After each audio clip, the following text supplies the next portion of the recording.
Olé! Salut à toutes et à tous, j'espère que vous allez bien. Aujourd'hui dans cette vidéo, nous allons aborder les 4 points qui vont nuire le plus à votre régularité. On va parler du grip, de la posture, des alignements ainsi que de la visée. Restez bien jusqu'au bout de cette vidéo puisque vous allez voir que la visée joue énormément sur le résultat et la régularité.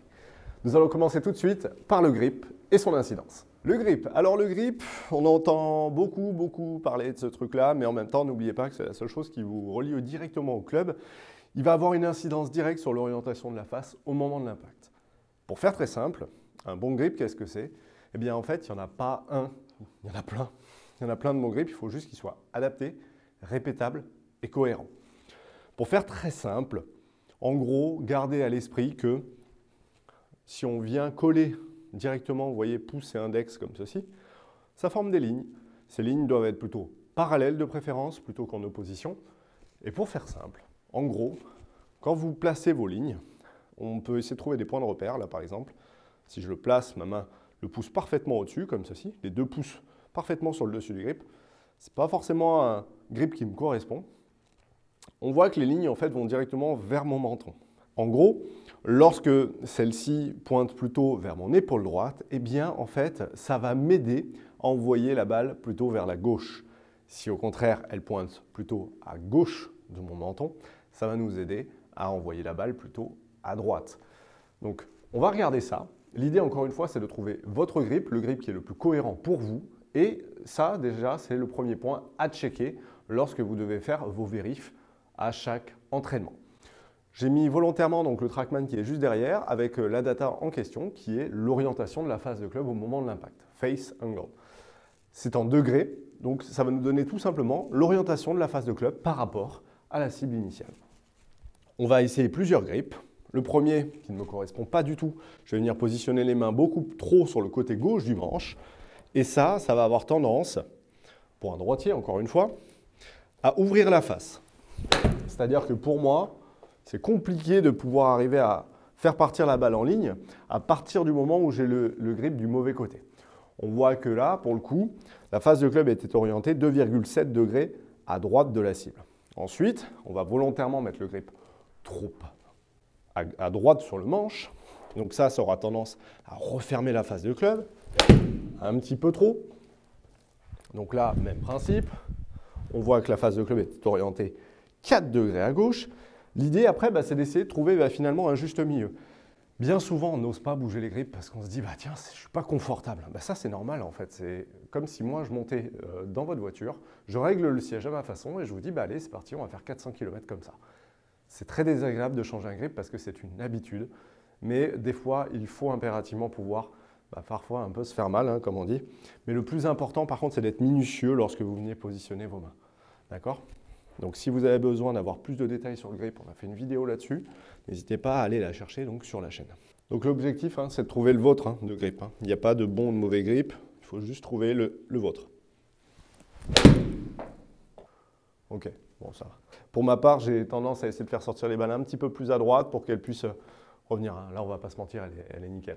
L'objectif, encore une fois, vous l'aurez compris, c'est simplement déjà de trouver un grip qui est cohérent. Donc, contrôlez déjà, dans un premier temps, votre grip, la structure. Est-ce que les mains sont cohérentes? Est-ce que le départ de balle est cohérent avec ce que je souhaite faire? Et ensuite, essayez d'ajuster plus ou moins le grip en fonction de ce qu'il en est. Prenez bien le temps de regarder comment sont positionnées vos mains. Essayez de retrouver éventuellement des repères, de façon à ce que d'un jour à l'autre, ça ne bouge pas trop. OK? Donc maintenant, on va passer à la deuxième étape, à savoir la posture. Ok, l'étape numéro 2, c'est la posture. La posture, même principe, elle va avoir une incidence toute particulière sur tout simplement la façon dont le club va évoluer. L'idée, encore une fois, c'est de faciliter l'interaction avec le sol. La posture, en fait, elle est uniquement là pour ça. Elle est là pour stabiliser une trajectoire, elle est là pour stabiliser un club et vous aider à générer un plan de swing qui est plus ou moins vertical ou horizontal en fonction de ce que vous aurez besoin. Mais l'idée, encore une fois, c'est simplement de la contrôler. Une bonne posture, pour faire très simple, eh bien, en gros, c'est d'essayer de trouver des angles, qui vont me permettre de pouvoir positionner le club au sol. Il y a plein de façons de faire. Il y en a qui vont s'asseoir davantage pour essayer d'être un petit peu plus par ici, beaucoup plus droit, beaucoup plus dans cette idée-là. Et d'autres, au contraire, qui vont être un petit peu plus pencher, d'accord, avec des jambes par la suite. Le plus important, en fait, c'est de trouver votre posture, de vous sentir à l'aise avec ça, pas forcément trop voûté, c'est de garder votre cambrure naturelle, d'accord, ça c'est important. Et par la suite, surtout, c'est de rester bien en équilibre. Il y en a, malheureusement, en se penchant, ils viennent tout de suite se retrouver donc trop sur les pointes de pied. D'autres, au contraire, sont trop sur les talons. L'objectif, encore une fois, c'est de piétiner de façon à être parfaitement empilé. D'accord ? Après, essayez de trouver un petit peu la posture qui vous convient. Globalement, gardez à l'esprit, si au contraire, vous avez des difficultés à aller chercher le sol, d'accord ? Bah, essayez de vous pencher un petit peu plus. Au contraire, si vous avez tendance à trop toucher le sol, essayez peut-être de vous asseoir un petit peu plus dans la perception. Ça vous donnera déjà une idée. Ok ? Donc, trop d'angle, trop de facilité à aller dans le sol, pas assez d'angle, vous l'aurez compris, c'est l'inverse. Ok ? Donc, gardez à l'esprit. Pour le contrôler, j'aime bien une petite routine toute bête. Manche parallèle au sol, en face de ma boucle de ceinture. Et l'idée, c'est d'essayer d'emmener l'ensemble, vous voyez, ici. L'ensemble va rester quasiment, pendant un petit moment, perpendiculaire à la colonne. Ok ? Voilà. On voit beaucoup de joueurs placés avec des bons angles, ici même, avec quasiment le manche perpendiculaire à la colonne vertébrale. Ok ? Donc voilà. Donc essayez ça déjà, ne serait-ce que pour trouver votre posture. Et c'est un petit point de repère qui va vous paraître tout bête. Donc si je résume, 1, je fais très attention donc, à ma cambrure naturelle. 2, je vérifie l'interaction avec le sol. Si elle est trop violente, à ce moment-là, j'essaie de m'asseoir un petit peu plus. Si au contraire, elle ne l'est pas assez, à ce moment-là, j'essaie de me pencher un petit peu plus. Et puis après, 3, il faut impérativement vous sentir à l'aise sous les pieds de façon à ce que vous soyez parfaitement en équilibre. Troisième partie, on va voir tout ce qui concerne l'alignement. Et dans les alignements, je vais rajouter éventuellement une petite partie un petit peu de setup. D'accord, j'aurais pu le faire dans la posture, mais on va l'aborder ici. L'objectif, encore une fois, c'est d'essayer de se mettre dans de parfaites dispositions pour pouvoir réussir à envoyer la balle dans la bonne direction. Bien souvent, les alignements, malheureusement, sont un petit peu bâclés. Et ça, il faut le savoir. On a vu que, mine de rien, 2 ou 3 degrés, ne serait-ce que sur la phase de club, ça pouvait avoir des incidences en termes de départ. Pour vous donner un ordre d'idée, 1 degré au sol sur 100 mètres, c'est 1,75 m. 1 degré, pour vous donner une image, en gros, vous avez une horloge, midi, enfin bref, la totalité. Sachez que donc, on a 360 degrés ici même. 1 minute représente 6 degrés. Vous vous doutez bien que si je regarde ici pour midi, finalement 1 minute sur une horloge de 360 degrés, c'est ici. Donc, ça fait beaucoup. 6 degrés au sol, ça va très vite sur 100 mètres. L'objectif, c'est d'essayer d'être le plus minutieux possible lorsque vous allez vous positionner devant la balle. Pour ça, vous avez pu le remarquer, j'ai positionné un T. Ça peut être des baguettes, ça peut être un club. L'objectif, encore une fois, c'est simplement de vous donner des petits points de repère. Et on va essayer à chaque fois de faire en sorte de placer différents segments parallèles finalement à la ligne de jeu. Donc pour ça, prenez le temps, vous placez votre balle, vous placez par la suite votre baguette numéro 1 ici, parallèle à la ligne de jeu, pas en direction de celle-ci, d'accord ? Ensuite, vous placez le deuxième club ou le deuxième stick perpendiculaire au premier. Ça marche? Par la suite, lorsque je vais venir me positionner, on va à chaque fois repartir du sol pour ensuite arriver jusqu'au cervical. L'objectif, ça va être d'essayer de positionner les pieds donc parallèles à ça. Donc ça se voit visuellement dans le sens où il suffit que j'ai le pied avant qui soit plus proche que le pied arrière. Ça ne marche pas. Je positionne les pieds parallèles. Je positionne les genoux parallèles. Donc mes têtes de hanche se retrouvent parallèles. À partir de là, lorsque je viens me positionner, je fais en sorte de réaligner aussi les épaules. D'accord ? Mes thoraciques, enfin bref, les dorsales, thoraciques, etc. se retrouvent au même niveau. Mais vous voyez que mécaniquement, déjà, le fait d'avoir une main avancée par rapport à l'autre, en fait, ça va nous indiquer une épaule droite pour les droitiers devant. Il est essentiel de relâcher la tension sur le bras droit pour venir réaligner les épaules. Okay ? On oublie ça, hein, mais c'est un élément essentiel dans la posture et dans les alignements. À partir de là, je suis parfaitement positionné au niveau de mes alignements et je n'ai plus qu'à venir me baisser et à me pencher. Pour tout ce qui est cervical, il y a des personnes qui se mettent directement comme ça, d'autres comme ça, essayer de garder quelque chose d'assez standard et toujours dans la perception d'avoir le niveau des oreilles perpendiculaire à la colonne vertébrale. Si votre perpendiculaire bouge, ça va avoir des incidences sur la trajectoire. Ouais, c'est assez violent. On rentrera dans le détail dans d'autres vidéos. En gros, pour faire très simple, vous êtes ici, si vous créez du tilt, c'est-à-dire que vous vous penchez un petit peu sur le côté, eh bien en fait, en faisant ça, on doit garder la ligne aussi, toujours dans le même sens. D'accord ?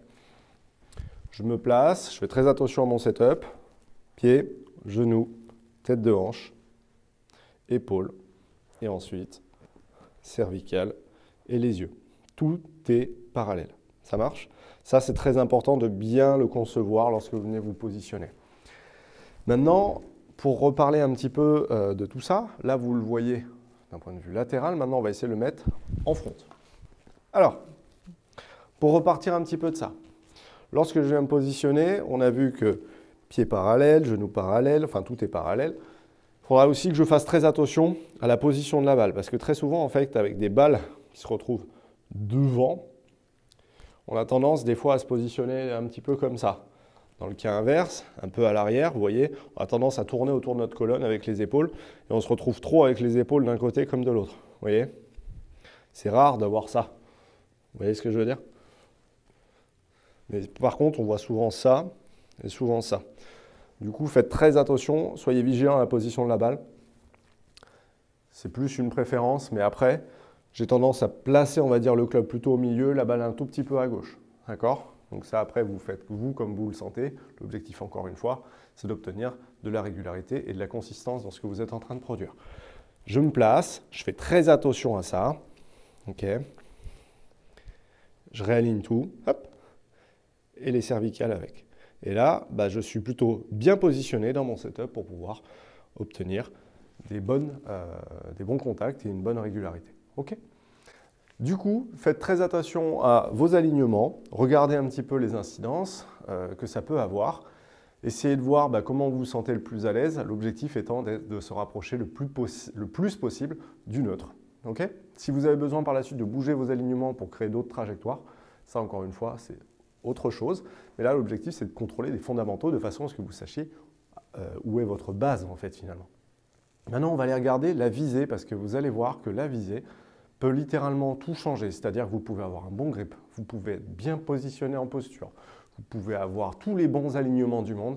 Si votre visée n'est pas bonne, eh bien, très souvent, on se retrouve à avoir quelque chose qui n'est pas viable dans le long terme. L'objectif, ça va être d'essayer de contrôler ça avec un petit exercice tout bête. C'est parti. Ok, alors on se retrouve pour le dernier point, à savoir la visée. La visée, pour moi, c'est ce qu'il y a de plus important. Bien souvent, en fait, on a des golfeurs qui sont imprécis au possible là-dessus, parce que ce n'est pas quelque chose que l'on voit souvent travailler une fois arrivé sur les parcours et sur les practices. Pour le travailler, tout bête, hein, vous prenez simplement une baguette, faites le test, vous allez être agréablement surpris à quel point parfois on peut être à côté de la plaque, mais au moins l'idée c'est de vraiment pouvoir arriver à faire des choses. N'oubliez pas, notre corps est très très précis à partir du moment où on lui demande quelque chose de très précis.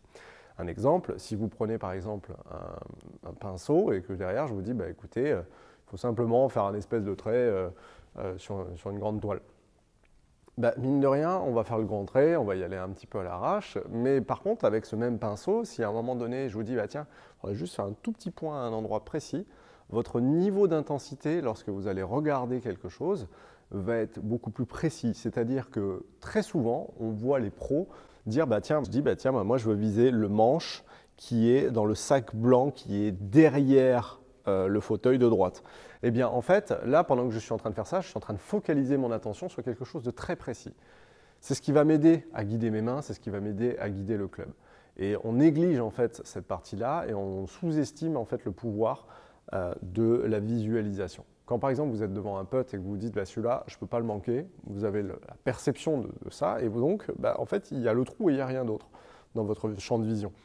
Et bien en fait c'est le même principe. Lorsque vous êtes avec une baguette, bah, l'idée c'est de dire bah, tiens, vous prenez une baguette, vous la lancez à l'arrache, on va faire un truc un petit peu plus dans votre axe, et l'objectif bah, c'est de ne pas aller derrière. En fait c'est simplement de dire bah, tiens, je prends mon club, je visualise, je suis ici, je regarde, je pars de ma tête de club, je regarde le devant de la baguette et j'essaie de trouver. Ben là, pour moi, par exemple, c'est le coin droit de la bibliothèque. Et après, une fois que vous avez fait ça, on va aller regarder, on check derrière. Ok, visuellement, eh bien, je suis à 10 cm à peu près du coin de la baguette. Du coin de la 10 cm plus à gauche avec la baguette. Moi, je pensais un petit peu plus à droite. Donc, ok, ma visée est à droite, je recommence, je reprends et je réessaye. Boum. Ok, là c'est nettement plus à gauche, je ne vais pas regarder derrière, j'allais partir derrière. Hop, je me remets ici, je regarde, je me réaligne, hop, et je check. Ok, partie gauche de l'escalier. Partie gauche, c'était le poteau, pardon, je n'ai pas précisé. Ok, bah c'est pile dessus. Donc tant mieux.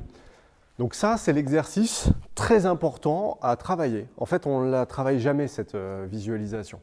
Maintenant, on va retourner un petit peu sur le simulateur et vous allez voir à quel point le pouvoir de la visualisation peut vous aider à guider les choses. C'est parti. Ok, alors vous avez pu le voir, je viens de changer de décor. Là, on est sur le 18 de Saint-Andrews.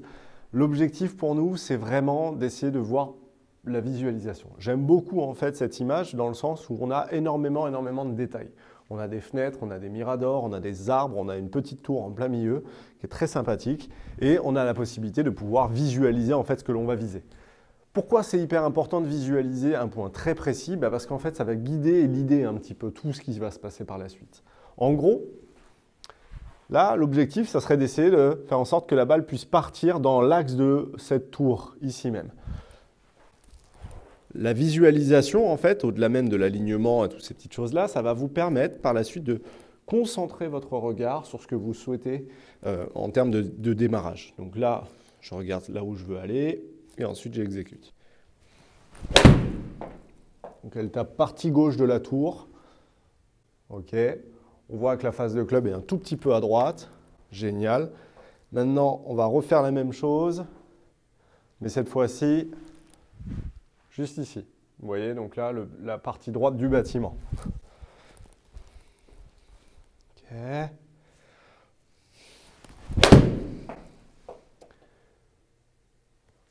Ok. Donc 0,9. À chaque fois, l'idée, c'est d'essayer de retrouver, mais vous voyez, à gauche cette fois-ci. C'est d'essayer de retrouver des points précis. Et plus ces points précis sont loin, plus ça sera facile pour vous, peut-être, de pouvoir arriver à lancer dans le bon sens. Là, imaginons que je me dis, bah, tiens, cette fois-ci, je vais prendre le mirador de droite, là. Bon, ça fait beaucoup, hein, visuellement, peut-être. Mais ça va vous permettre déjà de mieux concevoir un peu ce que je suis en train de voir. Ici, c'est parti.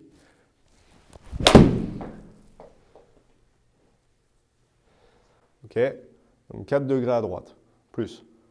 Très intéressant. Ok. Donc gardez à l'esprit que la visualisation va vous aider à aiguiller finalement déjà le départ de la balle. Soyez précis dans la façon de voir les choses. L'objectif, encore une fois, c'est de vous trouver, vous, des points de repère, d'essayer de savoir où vous devez porter votre regard de façon à ce que ça puisse y aller. Et puis après, laissez faire le reste pour obtenir de la régularité. Ok ? Parmi les autres éléments qui vont être essentiels à contrôler, il y aura le contact que l'on va traiter dans la prochaine vidéo. Parce que malheureusement, ils sont à l'origine de beaucoup de problèmes de balistique et de régularité. L'objectif, c'est que lorsqu'on arrive à l'identifier, on peut agir de manière rapide et efficace et éviter de subir un peu, vous savez, ce genre de partie où je ne sais pas pourquoi ça s'est déréglé et je n'arrive plus à m'en sortir. Donc, pour ça, on va traiter la phase de club. Si vous, encore une fois, vous souhaitez que je vous accompagne personnellement dans cette démarche et vous aider à solutionner éventuellement des problèmes d'alignement, des problèmes de contact ou autres, n'hésitez pas à venir me voir ici même chez GoalSkills. Réservez votre bilan grand jeu, on prend 2 heures, on va voir les choses ensemble, on va regarder qu'est-ce qui vous bloque à l'heure actuelle dans votre démarche et ensuite, derrière, on essaiera d'avancer ensemble. Je vous remercie beaucoup, je vous dis à très vite de l'autre côté pour éventuellement la prochaine vidéo ou alors directement sur le Discord que l'on a créé. C'est un lieu d'échange et de partage qui est disponible et accessible directement par la newsletter. Je vous remercie, je vous souhaite une excellente fin de journée, bon entraînement à tous.